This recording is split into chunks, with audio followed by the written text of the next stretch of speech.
tentu di channel YouTube Sri Sumardani, program terbaik saya yaitu Paragraf Sang Penyihir. Dan saat ini kita sudah sampai pada segmen yang ke-65. Wow, 65 ya. Bagaimana sudah mengikuti atau menyimak segmen-segmen sebelumnya yang tayangannya sedikit berubah, di mana di tahun 2020 tayangannya setiap hari Senin dan Kamis, sedangkan di 2021 setiap hari Selasa dan Jumat. Ayo silakan simak ya, banyak sekali buku-buku yang tentu bermanfaat untuk kehidupan kita nantinya. Nah sahabat-sahabat semuanya, hari ini saya masih ditemani dengan Dewi Sri Plant. Ya, tanaman-tanaman kecil walaupun dianggap bukan tanaman sultan, namun tanaman ini sangat banyak manfaatnya. Dan bukan hanya manfaatnya saja, namun juga cantik, kemudian unik dan indah sekali untuk menghiasi ruangan-ruangan yang ada dalam rumah kita. Ini buktinya ya. Dan ingat, nanti di segmen yang ke-70 saya akan memberikan giveaway untuk sahabat-sahabat yang rajin menyimak. Hadiahnya akan disediakan oleh Dewi Sri Plant. Terima kasih ya Dewi Sri Plant. Mudah-mudahan dengan tanaman ini kita dapat berkontribusi mencintai bumi kita. Walaupun bentuknya sederhana, namun ini sangat erat hubungannya dengan menjaga bumi yang kita cintai ini. Nah sahabat-sahabat semuanya, segmen ini saya akan membacakan buku yang luar biasa. Tidak pernah tidak luar biasa buku yang saya bacakan. Namun sebelumnya silahkan untuk mensubscribe channel YouTube saya, kemudian like, komen, dan share. Bagikan ke banyak orang sehingga saya akan lebih bersemangat lagi untuk memilihkan buku dan sekaligus membacakan dan sedikit mengulasnya untuk sahabat-sahabat semuanya. Tentu manfaatnya agar kita bertambah luas wawasannya. Dengan buku, kualitas hidup kita juga akan semakin meningkat.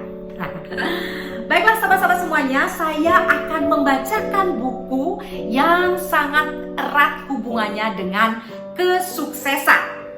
Tadadang. Ini bukunya ya. Judulnya adalah Success Secret, Menjalin Relasi dan Menjauhi Kebohongan. Buku ini luar biasa ya. Penulisnya ada dua orang, yaitu Roni Wijaya dan Sinta Kusuma. Buku ini sudah lama ya saya beli, namun isinya sampai sekarang masih dapat menginspirasi kita untuk dapat melakukannya di kegiatan sehari-hari. Buku ini cetakan pertamanya adalah tahun 2015 dan saya membelinya di tahun 2017 ya. Success Secret, Menjalin Relasi dan Menjauhi Kebohongan. Di saat ini banyak sekali sahabat-sahabat kita memulai usaha, memulai sebuah aktivitas yang membutuhkan relasi yang banyak. Namun pertanyaannya adalah bagaimana caranya kita membangun relasi, bagaimana caranya agar ada chemistry. Nah, ada dalam buku ini bagaimana kita menjalin relasi sehingga usaha yang kita jalankan akan dapat sukses seperti angan-angan atau impian-impian kita ketika kita mulai membangun sebuah usaha. Bagaimana? Sudah siap untuk menyimak? Saya akan bacakan. Saya akan langsung bacakan di halaman 14 ya. Di halaman 14 judulnya adalah bagaimana caranya mencari relasi. Nah, ini sering menjadi pertanyaan ini para marketing, kemudian para pelaku-pelaku UMKM ya. Bagaimana sih caranya untuk mencari relasi? Akan saya bacakan. Bagi sebagian orang, menjalin relasi memang bukan perkara mudah, apalagi jika kepercayaan diri kita terbilang rendah. Mengapa rasa percaya diri mempengaruhi seseorang dalam menjalin relasi? Karena modal awal menjalin relasi adalah rasa percaya diri. Tanpa adanya rasa percaya diri, maka kita hanya akan merasa minder dan tidak ada keberanian untuk menjalin relasi. Oh, betul ya. Jadi siapa di sini yang tidak percaya diri, nanti sulit sekali untuk membangun sebuah relasi. Saya lanjutkan di paragraf selanjutnya. Lalu bagaimana caranya menumbuhkan rasa percaya diri? Salah satunya adalah dengan cara mengenali diri sendiri. Kenalilah apa kelebihan dan kekurangan kita. Dengan mengetahui kelebihan diri sendiri, rasa percaya diri akan mudah muncul. Dalam artian bahwa apa yang kita miliki belum tentu dimiliki oleh orang lain. Nah, setelah kita memiliki modal tersebut, maka saatnya kita mencari relasi. Pada dasarnya, sebuah relasi memang akan berjalan dengan sendirinya, mengingat kita sebagai makhluk sosial. Namun, apakah kita akan membiarkan relasi mengalir begitu saja? Seharusnya tidak ya.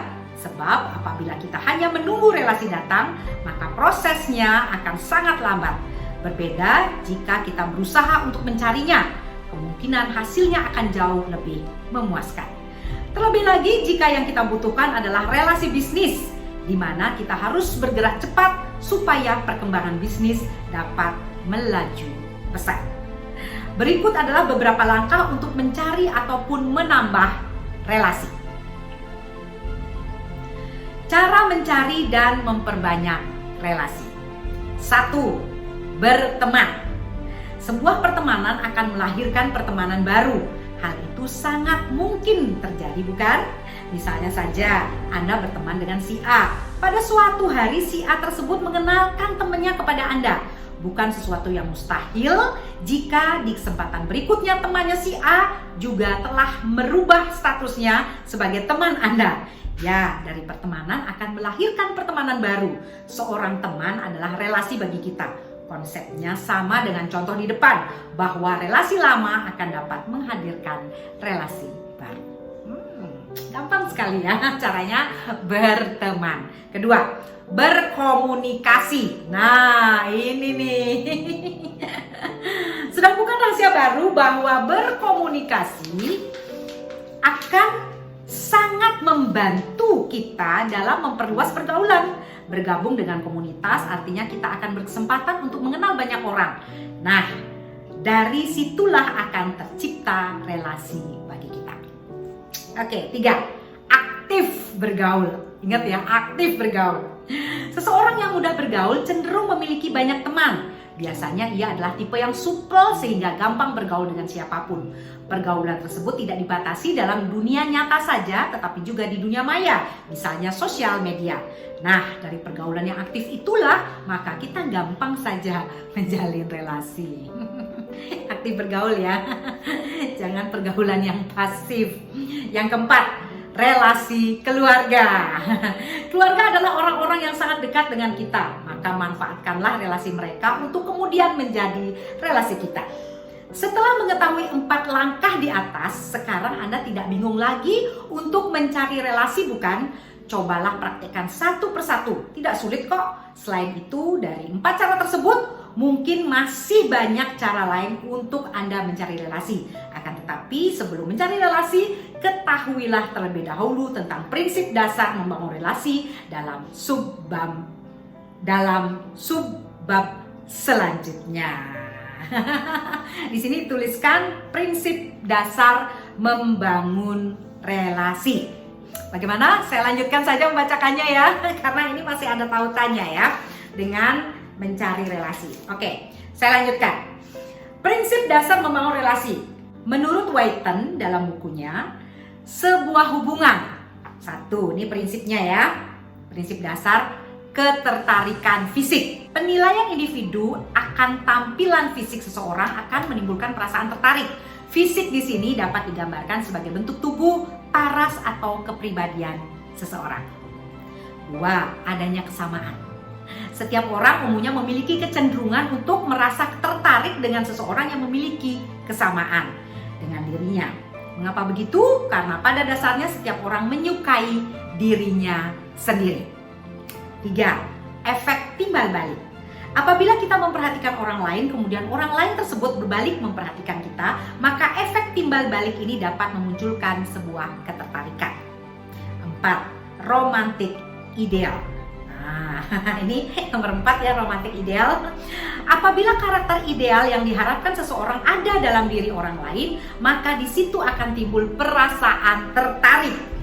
Jika 4 poin di atas dikatakan sebagai faktor-faktor yang mempengaruhi seseorang untuk saling merasa tertarik, maka kita juga perlu mengetahui prinsip dasar dalam menjalin relasi dengan orang lain.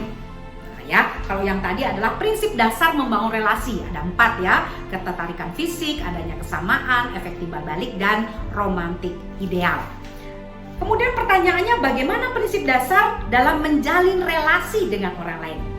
Ini ya, ini penting sekali. Prinsip dasar kita menjalin relasi dengan orang lain. Yang pertama, komunikasi yang baik. Ayo ya. Komunikasi bisa dikatakan sebagai prinsip terpenting dalam menjalin relasi dengan orang lain. Untuk mengetahui apa yang dibutuhkan oleh relasi kita, maka kita butuh berkomunikasi. Kita berkenalan dan berinteraksi dengan orang lain pun selalu membutuhkan komunikasi. Tanpa adanya komunikasi, hubungan dengan orang lain tidak akan berjalan dengan baik. Kenapa begitu? Karena pada dasarnya relasi yang baik hanya akan tercipta dari komunikasi baik pula.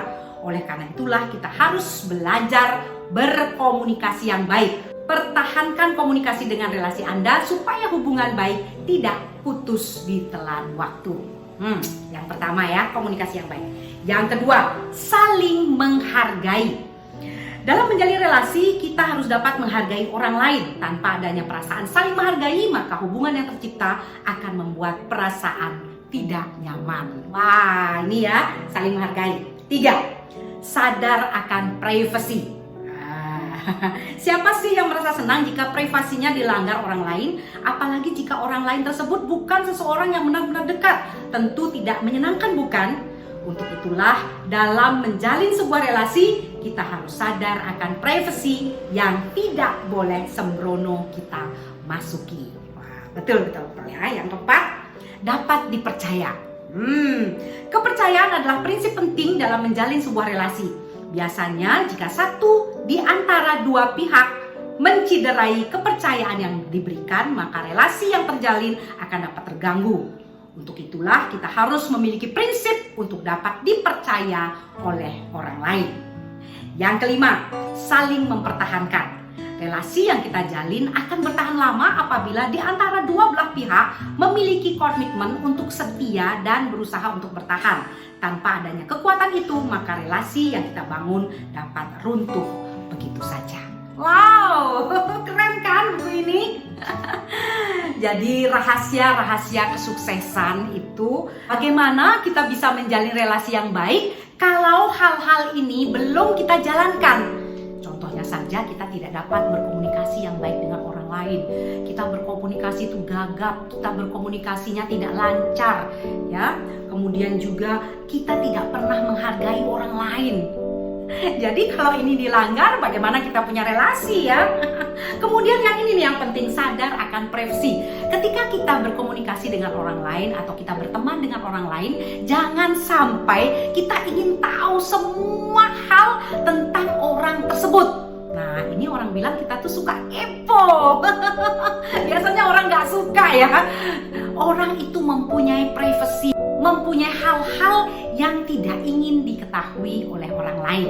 Nah, kita sebagai temannya atau sebagai relasinya harus menghargai hal ini. Jangan sampai ya kita itu kepo, ingin tahu semuanya, dan privasi orang atau hal-hal yang menjadi privasi dari orang tersebut kita gali, kemudian kita sebarkan bahkan ke orang lain. Ini akan membuat kita tidak mempunyai relasi yang baik ya. Dan ini dapat dipercaya ya. Nah, ini sering sekali juga ketika kita mempunyai hubungan, kalau kita tidak mempunyai rasa saling percaya atau kita dianggap orang yang tidak bisa dipercaya sama orang lain, wow, biasanya ini adalah suka menyebarkan atau suka bergosip ya tentang orang lain. Nah, biasanya ini tidak dipercaya oleh relasi ya.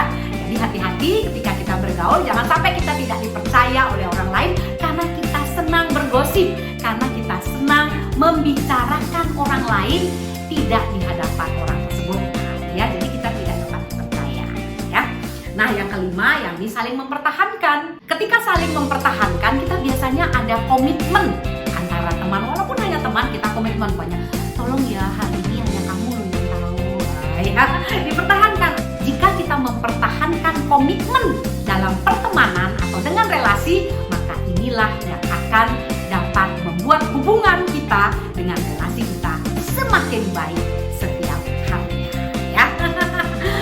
Baiklah sama-sama semuanya, sampai di sini dulu saya bacakan buku Success Secret, menjalin relasi dan menjauhi kebohongan, dan masih banyak lagi hal-hal lain yang akan membuat kita mudah untuk membangun sebuah relasi. Tentu ini juga sangat bermanfaat Sampai di sini dulu. Sampai berjumpa lagi di segmen selanjutnya di Paragraf Sang Penyihir. Salam senyum sang penyihir Sri Sumahardani. Terima kasih. Terima kasih juga untuk Demis Replan ya. Jadi segar ruangan saya. Walaupun kecil tapi sangat